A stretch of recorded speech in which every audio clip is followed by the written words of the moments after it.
Good afternoon, friends. Welcome back. We are here for another episode of Get to Know Them. I am so excited to introduce our guest to you today. I hope you're having a wonderful day today. It is, if you're watching this live, it's Tuesday, December the 12th, which is a very important day for me because my dad would have been 88 years old today. And it's just crazy. So happy heavenly birthday to my dad. And thinking of all of you this season, those of you who are missing loved ones, and just know that they're watching and they're with you. And I feel for you. It's not always an easy time this time of year, but remember those good memories and accept the new changes. That's all we can really do. So, thinking of you all, I wanted to send you that message. And before I introduce my guest, for those of you who have not seen the show before, my name is Monica Graves. I'm your host. The show is called Get to Know Them. And I'm a jewelry designer here in Burlington, Ontario. That's where I broadcast from. And when the pandemic started, I thought, you know what? I want to start an interview series where I introduce you guys to all of the amazing people I know and give you an opportunity to hear their stories in hopes that the story will inspire you. So I know today's guest is going to be a really inspiring one. So I'm very, very excited. And before I introduce our guest, I wanted to talk to you about our show sponsors. So our first show sponsor has been with us since we started way back in 2020. And her name is Brenda Bedome. She is a Canadian clothing designer. She designs beautiful clothing for women. I'm wearing her top today. I also have her pants on, which you can check out in my Instagram and Facebook posts. Brenda is amazing. She's created a coupon code for the show. It's Get to Know Them. And when you use that coupon code on her website, you will receive 20% off of your order. So you can go to brendabedome.com to do that. Our second sponsor is our latest brand new sponsor, and that is Scooters Roller Palace in Mississauga.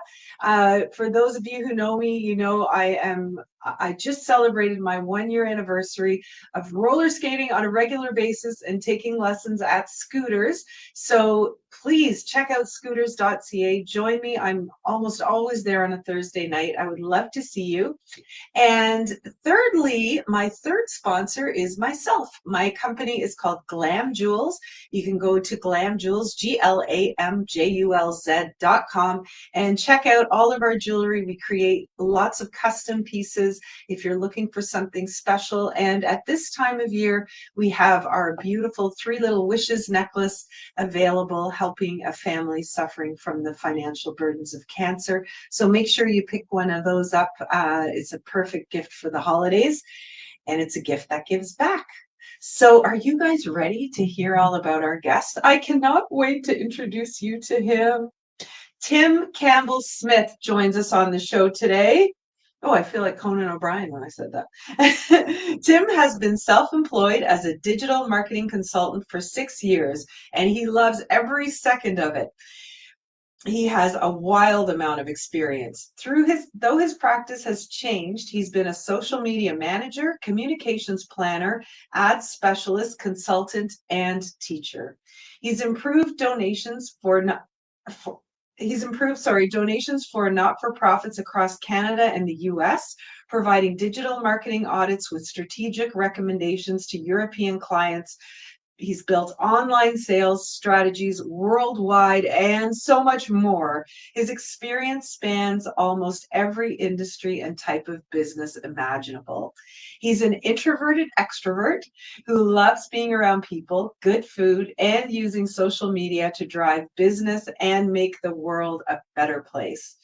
Born and raised in Guelph, Ontario, he's also made appearances in Sudbury, Ontario, and Los Angeles, California for a year, which was, according to Tim, a wild experience. And now Tim calls Puslinch, Ontario home with his husband, family, and dog Monster.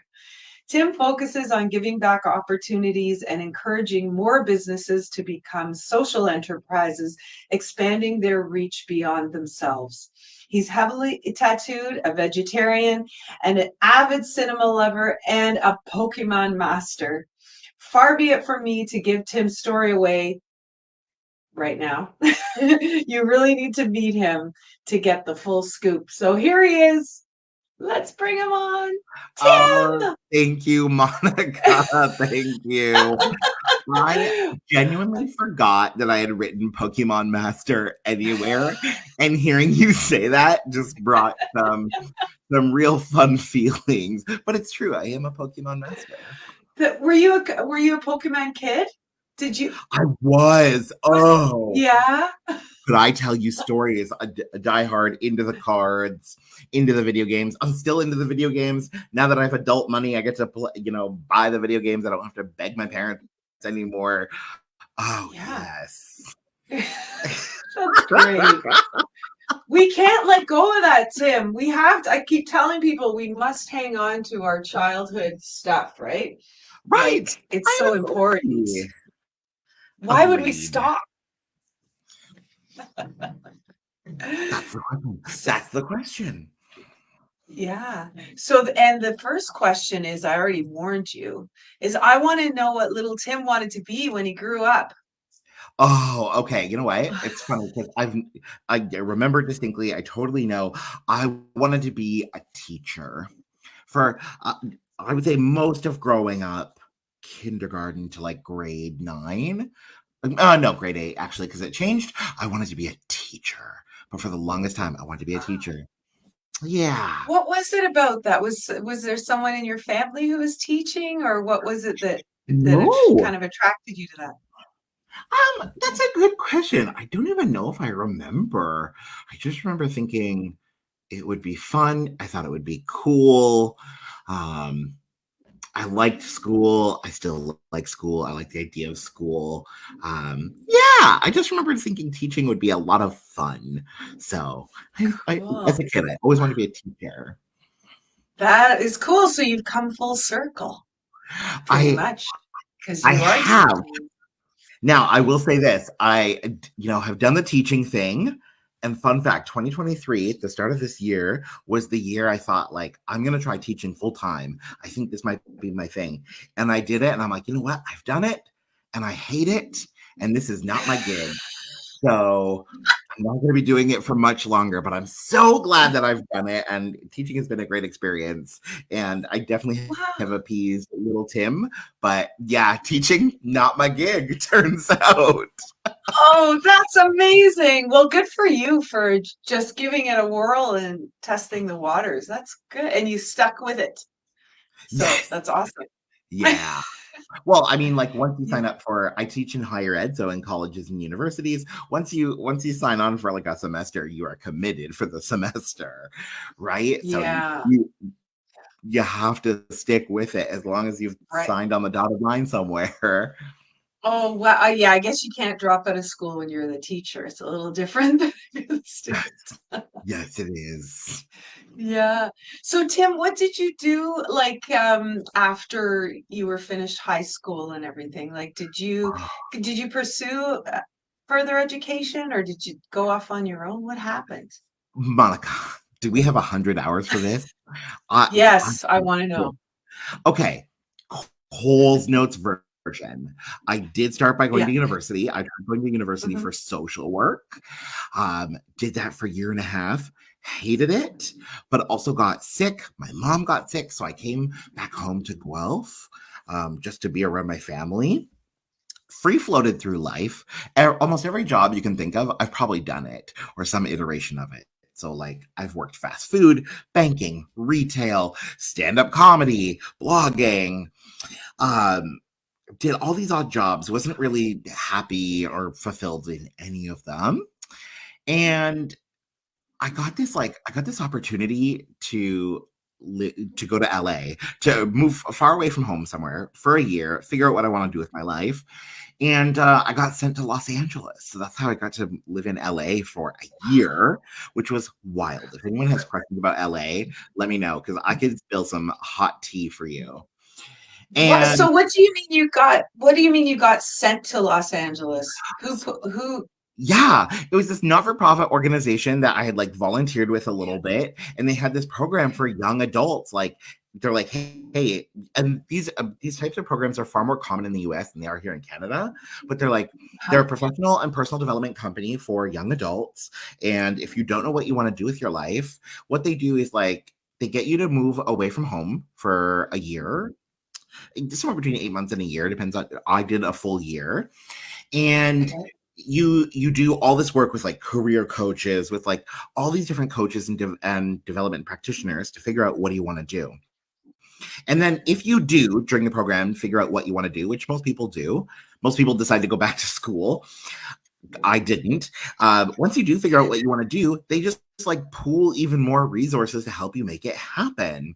So while I Great. was there, I went to this presentation on social media marketing and for fundraising, ironically. And Monica, it was horrible. It was like it was a really Oh, bad presentation. I'm fascinated by people's behavior. So during the presentation, I was watching around the room and I noticed like a lot of glazed over looks. Nobody was asking questions, which meant they weren't engaged. I wasn't, I had no training at the time, but even I knew I'm like, something here is wrong. And I don't think we're getting good information. And all I could think is, I could do this better. oh, I love it. I could do this better. And I was journaling through my year. And if you look at my journal still to this day, there's 2 whole pages. All I wrote across 2 pages was social media consultant. And that's where it started. So I went to, who did I go to? I think I went to my mentor, older queer man who just has a special place in my heart. And I was like, I think I want to be a social media consultant. And he's like, okay, let's make it happen. So they got me a career coach to make sure, like, because entrepreneurship can be, well, you would know, Monica, it can be a tough slog. It can be really tough. Yeah. Um, so made sure entrepreneurship was right for me, did some informational interviews with digital marketers, and I loved it. I was like, what a cool notion. At the time, it was just like, I know how to use Facebook and Twitter and Instagram, and you can sell Yeah. stuff on social media. How cool is this? This is great. Can you remind me again, what year was this then that you're This would have been 20, it was October of 2015. And I only know that because okay? Facebook memories showed me that. Yeah. Into the new year in 2016 Yeah. is when that happened. Wow. Yeah. So things were like pretty, like not fresh, but you were, I would say you know, fresh, and especially compared to now. So like, to give you a yes. snapshot, if you remember, Monica, and for anybody else who's watching or Yeah. watches, like Instagram. Instagram Mm, was really just starting to blow up. And and at the time, professional photographers were still threatened by Instagram because suddenly everyone was a professional photographer, the way you could edit images. yeah. Twitter was still 180 characters. They had just recently launched Periscope, their live streaming Yes. counterpart. Oh And my God. at the end of 2016, so or when I was finishing my time in LA before I came back home, Facebook had just, and I mean just, launched live. Nobody knew what to do with it. Nobody knew how big it would be. The feature that we are using today launched at the beginning of my career. Okay. The That was StreamYard app? This no Facebook or Live. just Facebook Live? Yeah. Just the Wow. concept of Facebook Live.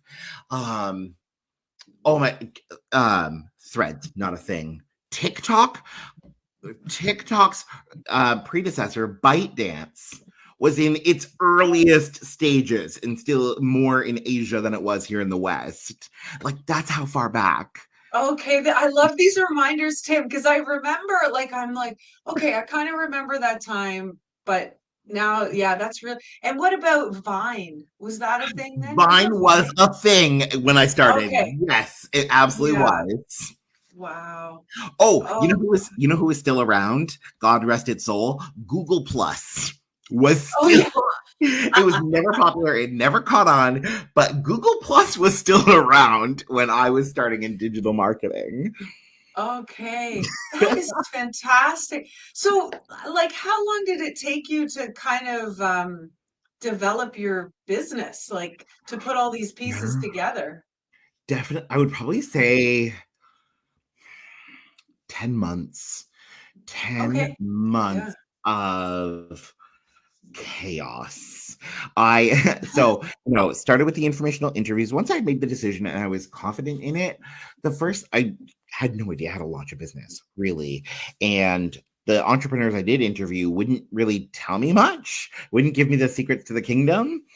And so I started doing my own research and realized, like, oh, you have to start with a business plan. So I just really worked on like my business plan, what would make me unique, what would make me special, how to get clients, and but also doing pro bono work, which I totally recommend to anyone starting out, especially if you start a new business providing services, and you can try pro bono, because some of my best and worst and most awful and glorious mistakes were made doing pro bono work. So um Okay. yeah, but launched, January of 2016, and by September I had my first clients. Oh, fantastic. I have to tell you, Tim, there was a Instagram story you did the other day, and I just loved it because it was simple and to the point and something that a lot of small business people don't always like to look at. And that was, let's say you want to make $120,000 a year. Let's break this down. This is how much you'd have to bring in a week. This is how much my clients pay me on average. So I know I need to bring in whatever the number of clients. I think it was two or three a week. Yep. And it was brilliant. Like, just so, because I think sometimes as small business people, there's so many things going on in your head. It's like, okay, I feel so lucky because I get to do what I love for a business. But then, oh, it comes so easy. I shouldn't charge too much, right? And then, oh my God, I'm not making enough money. Now I can't buy my supply. Like there's all these Yeah. sort of things. So it's great how I love how you empower people to like, let's make a living, It's not Yeah. a joke. It's not Yeah. a hobby. What's ironic about that lesson in particular, that the concept was taught to me as know your numbers, always know your numbers, and reverse Yeah. engineer your numbers. So the greatest wisdom I think I still carry to this day about business are the earliest lessons I learned. Knowing your numbers was one of the first things I learned. I learned it when I was developing a business plan. And then when I came back to Canada from LA, and I met with someone who I had known from a previous corporate job, she also said, do you know your numbers? Have you worked your numbers to know what you got to achieve? And that is just so important. But then the other way it ties in, and why that, especially that lesson, is so near and dear to my heart, is I'd learned, every business should have like a strategic plan and should have a business plan. And but everyone, and my earliest mentor, my first mentor ever, she said, always have a business plan and don't do business with people who don't have business plans, who haven't really thought through their whole business. So, and part of that business plan is knowing your number. My business plan, my strategic plan, actually, the reason I exist, I think, is to have people do more and better digital marketing planning. And you Mm, can't do that if you don't know your numbers, if you don't know your goals, right. if you don't know what you're trying to achieve.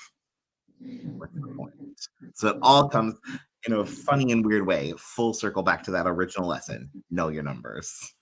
Yeah. Oh, that's great. I love that. I have so many questions for you about digital marketing. So first of all, maybe can you just explain what digital marketing is exactly, like what it's all encompassing? Okay, Yeah. so digital marketing is super broad. The way, Yeah. and it's funny. So when I teach students learning digital marketing, I get them to define this as well. Digital marketing is any form of marketing and advertising, because advertising falls under marketing, any form of marketing or advertising where a digital platform or something that is electronic and connects to the internet is the primary mode of communication between two or more people. That's it. So it is that simple, but it is also that broad. So it includes everything from text message marketing to websites to Instagram to email marketing to search engine optimization. Um, It does overlap with, offline marketing. So things like doing, Monica, you and I, we talked about trade shows earlier, doing Yeah. shows. So, trade show would be offline, even though you might be collecting email addresses, but the trade show is offline. It's not the primary point of communication isn't something digital.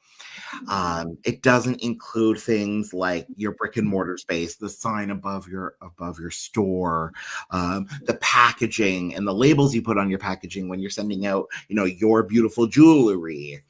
So Hmm. anything where digital comes first and is used as the mode of communication between two or more people. Okay, great. And what sort of like I'm just thinking about the overwhelm of all of that, right? Like if you're a person who is kind of a one-man show, um, and okay, I'm getting a good, traction on Instagram, and everybody keeps telling me to go on TikTok, but I don't want to do that. I'm gonna fall into this like vortex of, you know, to, do you believe, Tim, that with a good strategy, there is a way to be in all the things and manage it without it taking away from what you actually do, you Kind of. know? I Or, yeah. I don't think anyone's goal should be like to be everywhere and to do everything. It's not Ah, sustainable, especially when you're a solo entrepreneur or a really small business. Um, I think we have to do what's at the intersection of what's right for us, what we have capacity for, what we have enthusiasm for, and where, our ideal audience, our target customers are. Most marketers tend to focus on like go where your target audience is. But I think if you're not passionate, if you don't want to be there, if you don't have capacity to be there, don't do it because you're going to screw it up and you're not going to enjoy it and it's not going to be sustainable. No, it's got to be at that intersection of what you're good at, what you enjoy, what you have capacity for, and where your ideal customer is. okay, that's great. I have to ask you, like, just the way you are and how helpful you are. I mean, like when you were a kid or a teenager, or like what kind of role did you play with your friends? Were you the guy that everybody went to advice for, or were you Yes. that person? Yeah, I Yes. can feel that from you. Yeah. And yeah, yeah, Yeah. you've got me pegged. You got me pegged on that one for sure. Yeah. Oh, that's so nice. And how did you meet your husband, Tim? How did I meet my husband? It's a mix of from an online dating app and in person. Actually, do you want the? Okay.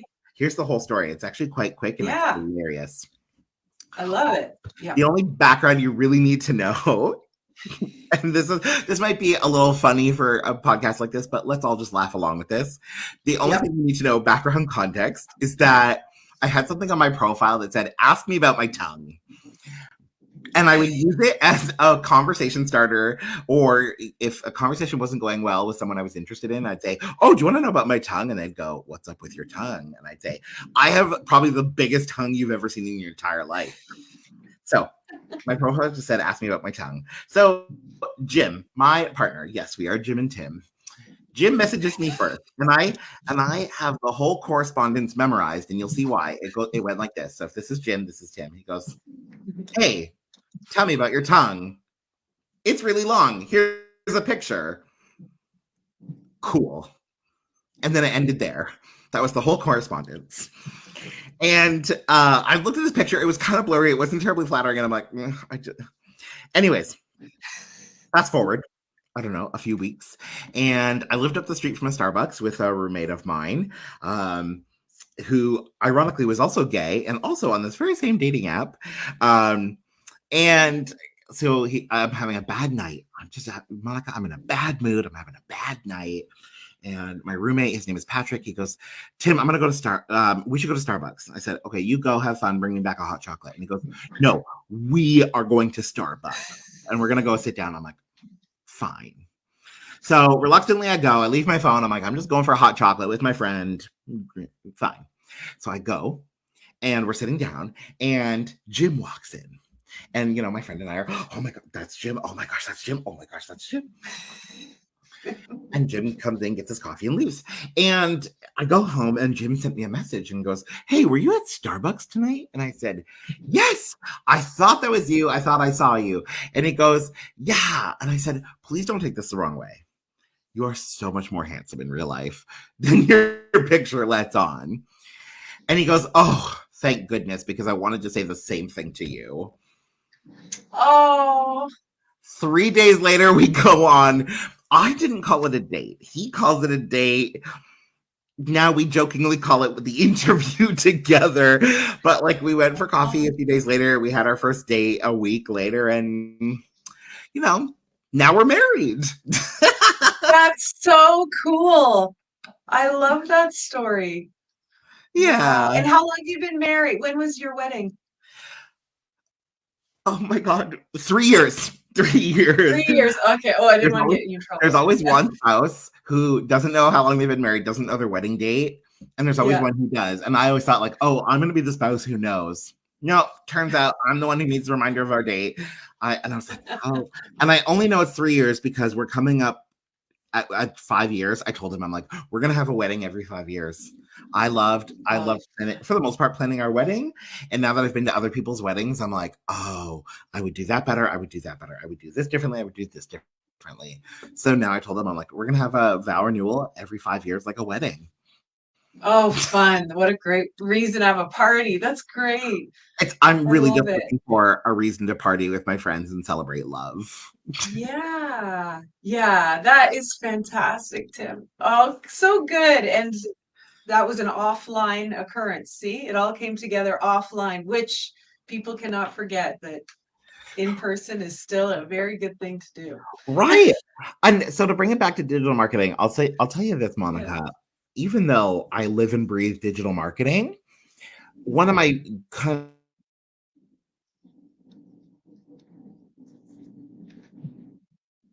of fundamental beliefs and try mimic and recreate and do things the way we do offline, build relationships, keep connections, personalize your communications offline.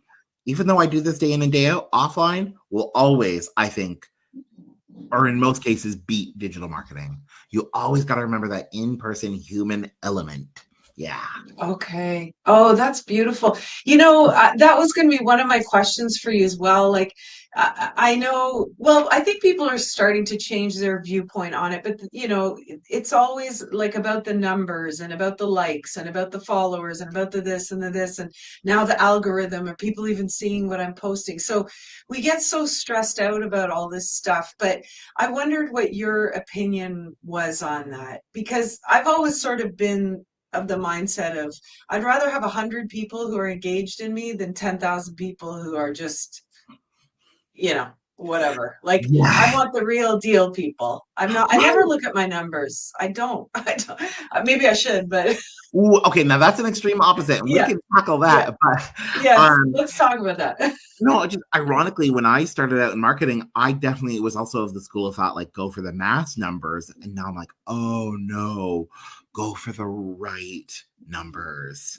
I recently designed a Facebook ad campaign, and we had benchmarked. We were only actually trying to target 700 people total in one giant geography, and it was kind of surreal and slightly scary, when Facebook is screaming at you going like your targeting parameters are too specific, and it's like, no, because we're going for the right people, not the Mhm. mass of people. I love, and let me say this, especially about like all the numbers and data and the likes, especially the likes. Ugh. All that data, all that information is useless unless you know why you're looking at it. And I think we have to look at the relevant data. Likes, followers, they do serve a purpose, but like are 10,000 followers gonna support your business, or are 100 engaged online people who purchase going to sustain your business? Go for the 100, because we're looking at and look at the data that actually matters.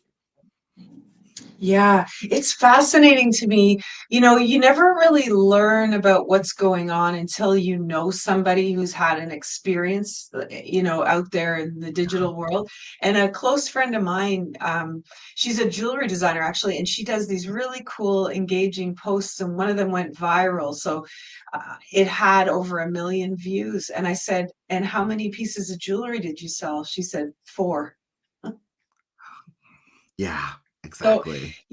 it's like, yeah, it's relationships, isn't it? It is. And I mean, Yeah. virality is cool, but if you only sold 4 pieces of jewelry, well, what did it really get you at the end? So that's a Yeah. really beautiful story that really, I think, highlights the importance of like measure what's important, look at what's important. Vanity Yeah, metrics don't always help. exactly. So, Tim, I'm curious to know about some of the clients you've worked with. Like, what was one of your most exciting projects where you were just like, "Holy I can't believe I'm involved in this," or has anybody like blown you away client-wise?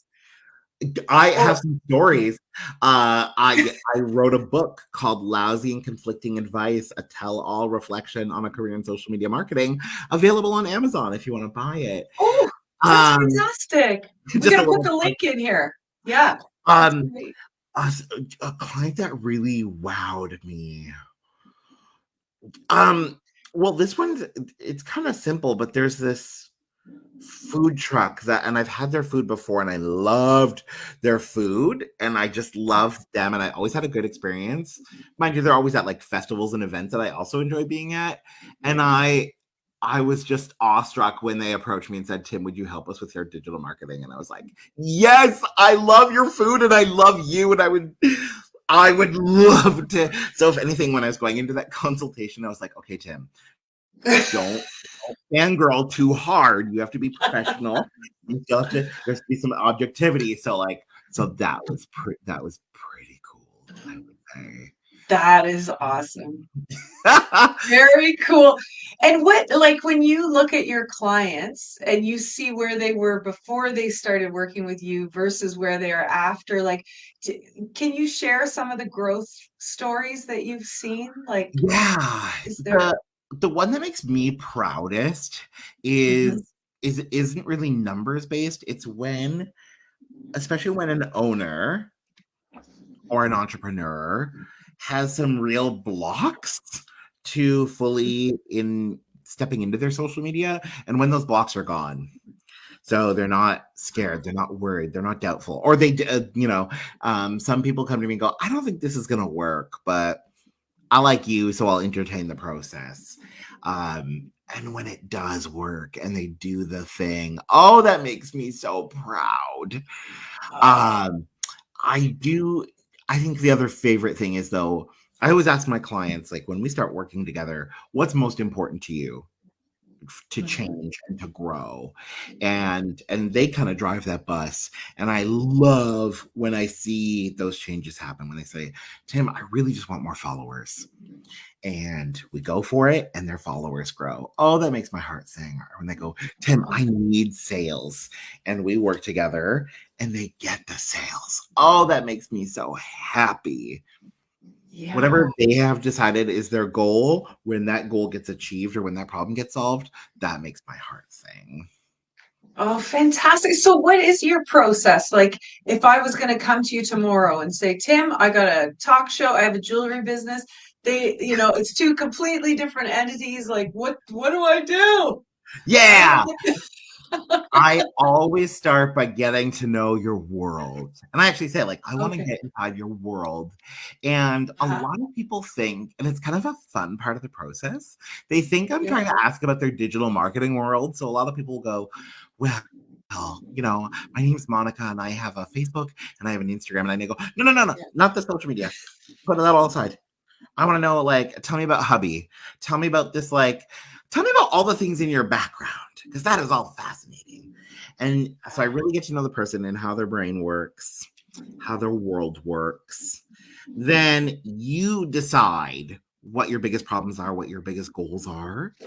We talk Yeah. about that, what you've done to try and fix that or achieve those goals, what's working well, what's not. I kind of suggest a course of action based on everything they say, and then we actually move towards that course of action. So a big thing that I work against and I work to avoid as a consultant is what I call consultant limbo. Monica, I gotta ask you, tell me if any of this, what I'm about to say, is relatable. I'm gonna throw some professionals under the bus as well. Dentists, chiropractors, some financial advisors put you in chiropractic limbo, dentist limbo, where you just have to keep coming back and you don't know why you have to keep coming back. But they keep, the dentist says, come back next month. And they say that every month. And Right. the chiropractor says, come back next month. And you don't always know why you're coming back. Have you ever had that happen? Yes, totally. Okay. And you're kind of like afraid to say, no, I don't want to come back. Yeah, right. Like, why do so I Yeah. so how I avoid that is I literally we have a very clear course of action for what we are working on so that you are never in consultant limbo. I make a Mm. horrible, awful joke about it, but there's truth to this. I say, we have to bus proof your digital marketing so that if you've only met with me once and I get hit by a bus, you're still going to grow and your online channels are going to be taken care of. So I try to bus proof it and provide as much value in that course of action as possible. And, whatever that means we have to do, we do it. So if I'm teaching you, if we're working together, if we're literally sitting side by side, designing Facebook ads or creating content in Canva or snapping photos and getting boomerangs for Instagram. That's what we're doing to achieve your Okay. goal or solve your problem. Wow. So do you have like different levels of how you help people? Like, do you ever meet with someone who's, fairly savvy, but they just need the strategy and you help them with that and then send them on their way? Yeah. Or So yeah, okay. I work with people of all, and trust me, I think I can safely say I've seen all skill levels. One client, I literally had to introduce her to like, what is Instagram? How does Instagram work? And then we went from there.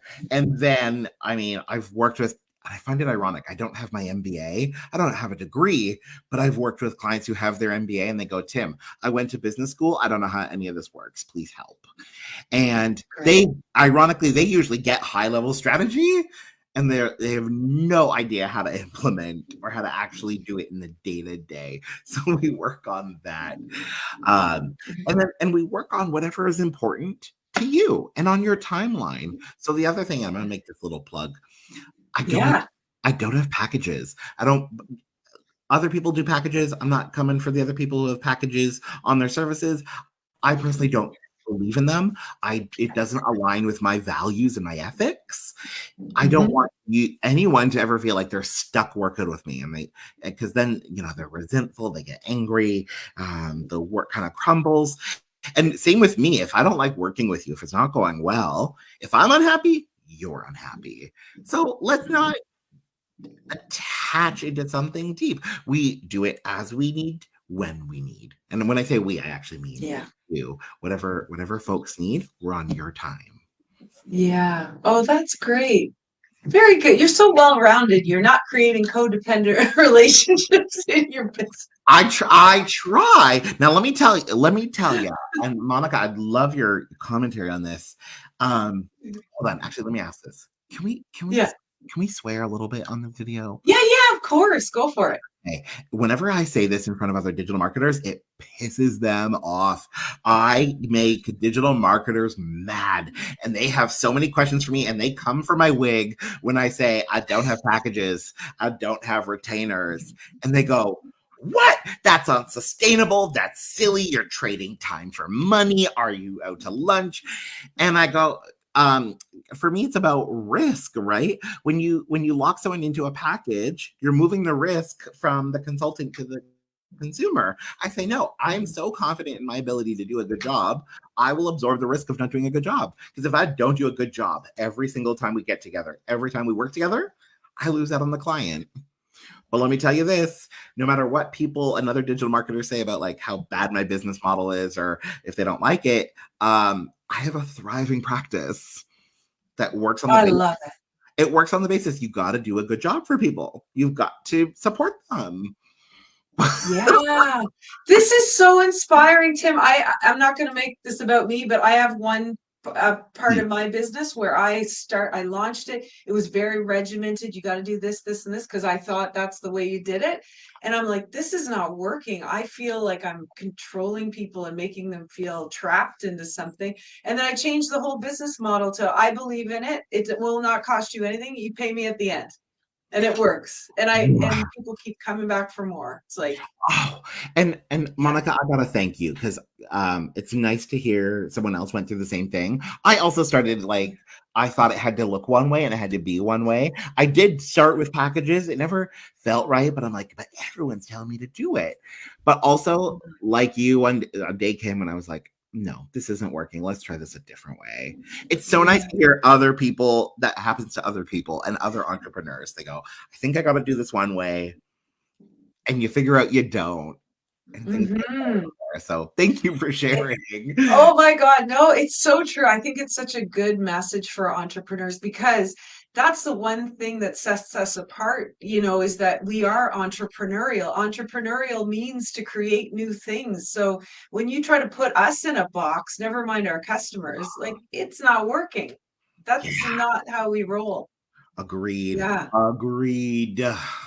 Yeah, yeah, yeah, yeah. We got to shine the light in our own way. That's for sure.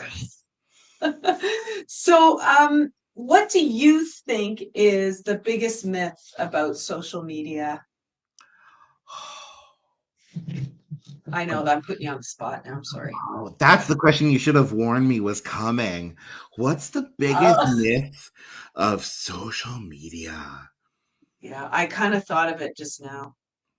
I have a few. Okay. Okay, good. Can I just share like the one that's bugging me the most right now? And ironically, we've kind of talked about it. Yeah, tell me. The the myth of virality, that virality is commonly achievable and that it's a good thing and that the goal should be to go viral. Oh, that myth needs to go away. Yeah, That, yeah, and we can certainly unpack that or we can leave that there, but like that's one that's on my heart right now. Like just the myth of virality and people thinking it's achievable and that it's helpful. It's not on both accounts. yeah. Exactly. And what do you think? Like, I see as well, like, there's a lot of people like me who have their own business who kind of get like oh God, what do I want to say?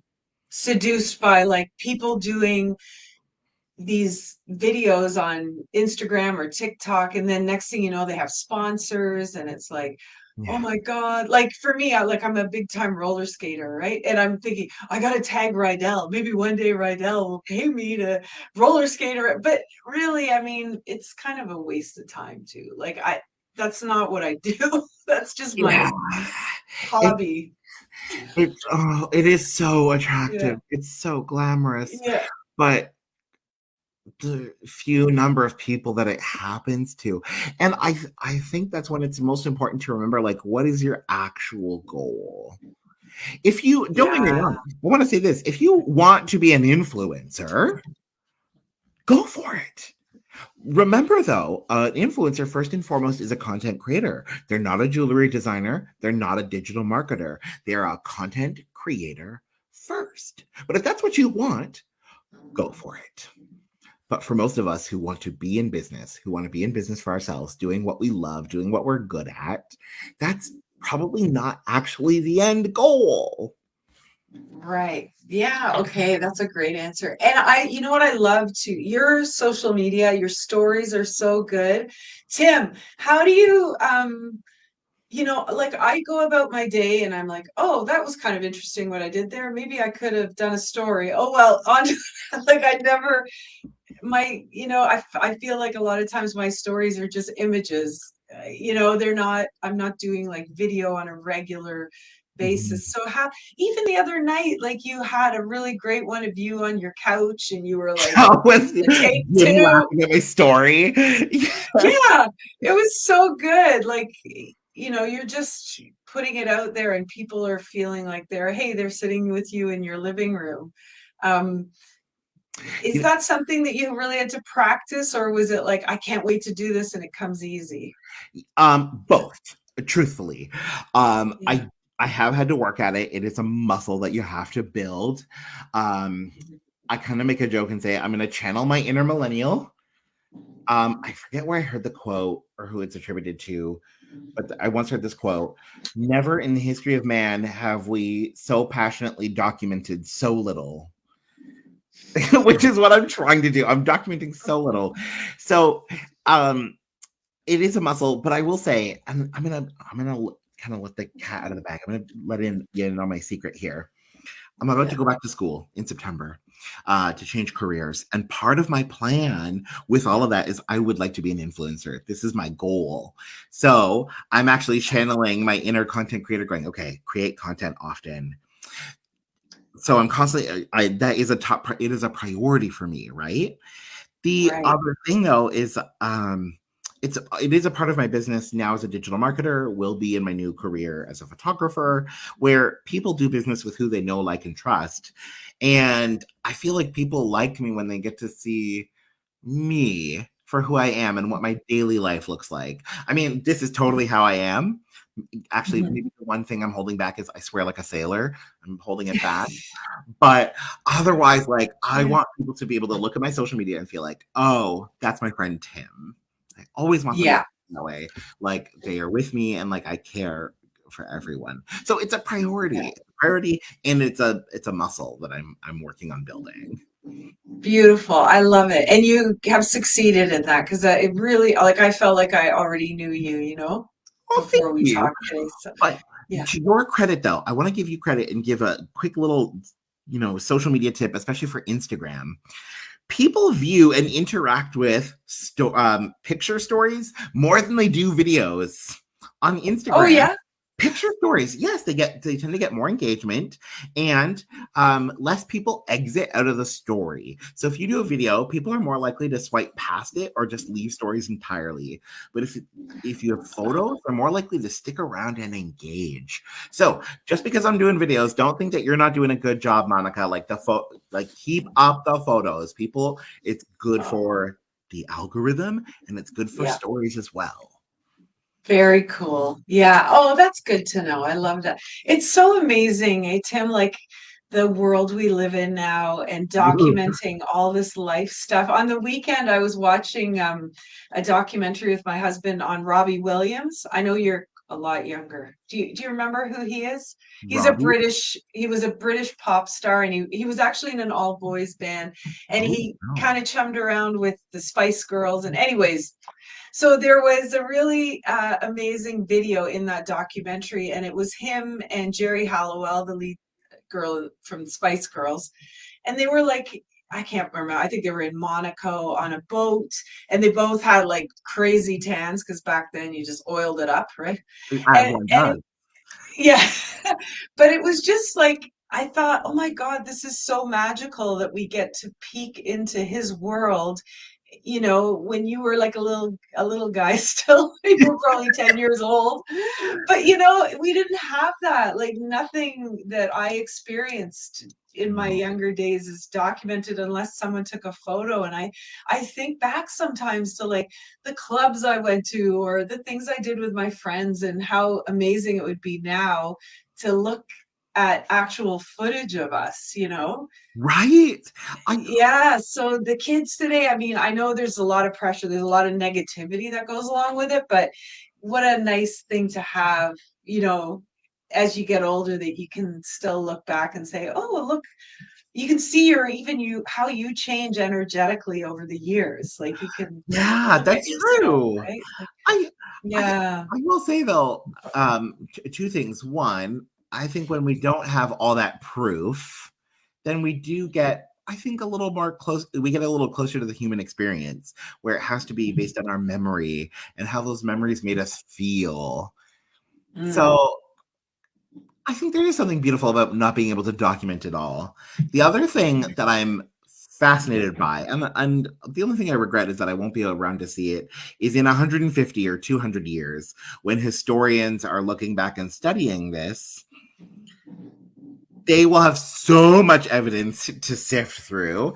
They will have so much material to figure out our time and our culture. Whereas right now, right, they don't have as much, historians do not have as much material or stuff to work with that Mhm. historians will in 100 years because we've so fervently documented every waking second and every angle of Yes.